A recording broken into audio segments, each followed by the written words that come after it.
असम के जोरहाट में एक तेंदुए ने शहर में घुसकर ऐसा आतंक मचाया कि वहां दहशत फैल गई। शहर के अलग अलग हिस्सों में इस तेंदुए ने करीब 16 लोगों पर हमला किया, जिसका एक वीडियो देखकर तो लोगों के रोंगटे खड़े हो गए। वीडियो में घर की दीवार फांदकर आए उस तेंदुए ने सामने से आ रही एक कार पर जोरदार झपट्टा मारा।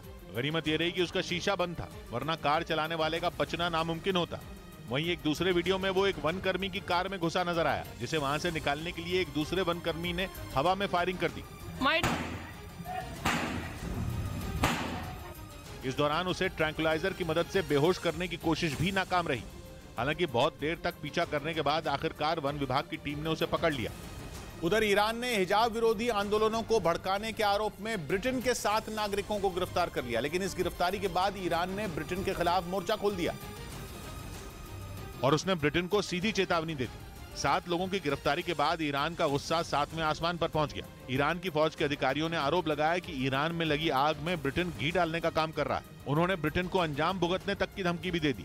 ईरान में चल रहा हिजाब विरोधी आंदोलन अब तक थमा नहीं है। अब तक ईरान दावा करता रहा है कि इस आंदोलन में अमेरिका और इजराइल का हाथ है, लेकिन अब उसके दुश्मन देशों में ब्रिटेन का नाम भी जुड़ गया, जिसके बाद उसने एक बार फिर आंदोलनकारियों को कड़ी चेतावनी दे दी। साफ कहा कि महिलाओं के लिए हिजाब के नियम में न तो कोई बदलाव है और न ही कोई ढील है,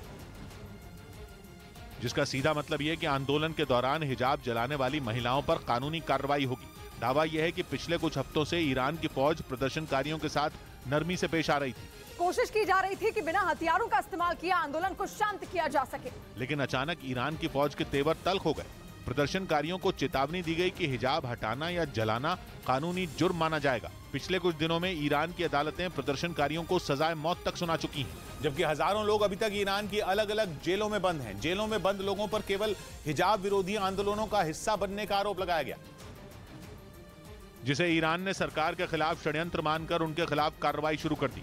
ईरान के इस विवाद में इलॉन मस्क की भी एंट्री हो गई।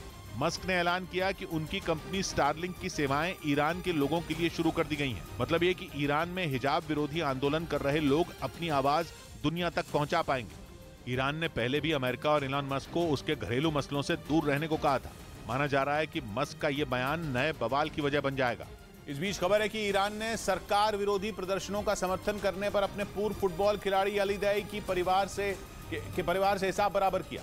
आरोप है कि ईरान की सरकार ने यूएई जा रहे दाई के परिवार को प्लेन से जबरन उतरवा दिया और अली दाई के परिवार को उनके हिजाब विरोधी प्रदर्शनों का समर्थन करने की सजा दे दी। अली दाई ने दावा किया कि उनकी पत्नी और बेटी तेहरान से दुबई उनसे मिलने आ रहे थे, लेकिन जैसे ही ईरान की सरकार को इस बात की भनक लगी, उसने इंटरनेशनल फ्लाइट को रीरूट करवा दिया। प्लेन को बीच सफर में लैंड करवाया गया और उनके परिवार को प्लेन से उतार दिया गया।